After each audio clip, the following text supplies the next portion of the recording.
ভৌমিক, কাশী শুভাশিস হালদার, পতিত পাবন ওরফে পোতে নীলাঞ্জন ভট্টাচার্য, হলধর ওরফে হুলো শুভম দেবনাথ, বনমালী ওরফে বুনো অরিন্দম পণ্ডিত, সাথী সৌরশিখা দত্ত, ম্যাম্বো সুজয় পোদ্দার,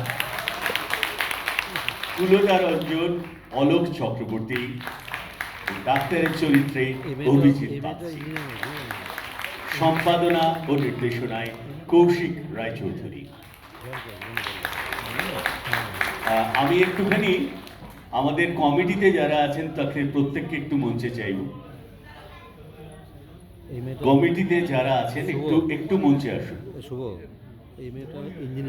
আমাদের সাংস্কৃতিক সম্পাদিকাকে আমি মঞ্চে চাইব। মেয়েটা ইঞ্জিনিয়ার, তো বাচ্চাটা আমাদের কমিটির সবাই একটু চলে আসুন। কৌশিক বাবু কোথায়? না মানে ডিরেক্টর, হ্যাঁ হঠাৎ আমি বললাম তো ম্যাজিশিয়ানের মতন ডিরেক্টর হাফিজ আর কি বুদ্ধিজ্ঞান দিয়ে। ডিরেক্টর সাহেব, হ্যাঁ আপনারা একটু আসুন। বলি আমাদের এই ইউনিটের অর্থাৎ আমাদের রিক্রিয়েশন ক্লাবের সেক্রেটারি হলেন কৌশিক বাবু, এবং তার চেয়েও আজকের বড় পরিচয় এই নাটকটা পরিচালনা করেছেন উনি। এবং আপনারা জানেন যারা থিয়েটার করেন বা থিয়েটারের সঙ্গে যুক্ত, যে একটা থিয়েটারকে বিল্ড আপ করা সেটা অত্যন্ত কঠিন একটা কাজ হয়। দীর্ঘ, যেটা উনি বলছিলেন, 2 মাসের উপর সময় জুড়ে ফাংশন অর্গানাইজ করা ছাড়াও একটা বড় কাজ উনি করেছেন নিজ দায়িত্বে। এতগুলো মানুষকে একটা টিম ওয়ার্ক তৈরি করা, তো এত থিয়েটার একা করা যায় না, এতগুলো মানুষকে নিয়ে বিল্ড আপ করেছেন। তো আমরা একটা ঠিক করেছি, এটা অ্যাবসলিউটলি সারপ্রাইজ, আমরা আমাদের ডিরেক্টরকে একটু সম্বর্ধনা দেব। হবে? তাহলে হোক, আমরা আমাদের ডিরেক্টরকে একটু সম্বর্ধনা দেওয়ার জন্য আমরা বর্ণালীকে, আমাদের সাংস্কৃতিক সম্পাদিকা বর্ণালী, আপনি একটু সামনে আসবেন sir.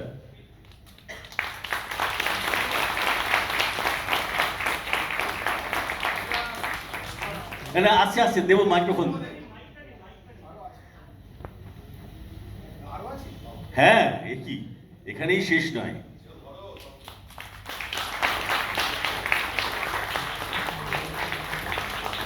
It's all the love from Recreation Club. Recreation Club ভালোবাসার স্মারক এগুলো।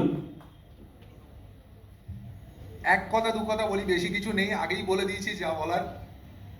এটা পুরো এই সমস্ত কিছু এদের, সব কিছু এদের জন্য। মানে আমি যা বলেছি তা সবচেয়ে বড় কথা যেটা, সেটা হচ্ছে যে এই টিমটার মধ্যে কেউই সেভাবে মানে নাটক বা অভিনয়ের সঙ্গে কোনোভাবেই যুক্ত নয়। জোর করে রিকোয়েস্ট করে এই আমাদের রিক্রিয়েশন ক্লাবের যে একটা পুরনো ঐতিহ্য আছে, যেটাতে আমরা এত বছর ধরে, দীর্ঘ 57 বছর ধরে আমরা এটা মেনটেন করছি, সেই জন্য আমি স্পেশালি সকলকেই রিকোয়েস্ট করেছিলাম যে এবছরও কিন্তু বন্ধ হবে না। হ্যাঁ, সেই জন্য এরা সবাই সাহস করে এসছে, সেই জন্য এদের জন্য এই হাততালিটা প্রাপ্য। আমি তো শুধু এদের মানে একটুখানি মানে হারমোনিটা একটু কন্ট্যাক্ট করেছি, ব্যাস, আর কিছু না। আর বাকি সব এদের ক্রেডিট, যা করেছে সব এদের। মানে আজ যা দেখলেন, আমি তো আর খেলিনি, সব ওরা খেলেছে। সামনেই আপনারা দেখলেন কেমন হয়েছে না হয়েছে, সেটা আপনারা বিচার করবেন। আশা করি আপনাদের ভালো লেগেছে। আমাদের মতো একজন অ্যামেচার, সবাই যারা আছে এখানে সবাই তো অ্যামেচার, তা এদের কাছ থেকে কতটা এক্সপেক্ট করা যায় সেটা আপনারা নিশ্চয়ই বুঝতে পারছেন। কেউই প্রায় অভ্যস্ত নয়, এমনও অনেকে আছেন, মানে 2-1জনকে বাদ দিলে বেশিরভাগই এই প্রথমবার স্টেজে অবতীর্ণ হয়েছে। কোথায় লাইট, কোথায় কি, হ্যাঁ কীভাবে চলাফেরা করব, কোন দিকে মুখ করব, কি করব না করব, এই পুরো ব্যাপারটা মানে আগে একটুখানি এদের বোঝাতে হয়েছে। তারপরেও ছোটোখাটো ভুল ত্রুটি হয়েছে নিশ্চয়ই, কিন্তু সেগুলো নিশ্চয়ই আপনারা ক্ষমা করে দেবেন, এটুকু আশা করছি। আবার আরেকবার ধন্যবাদ জানিয়ে আমি সংক্ষিপ্ত বক্তব্য শেষ করছি। ধন্যবাদ।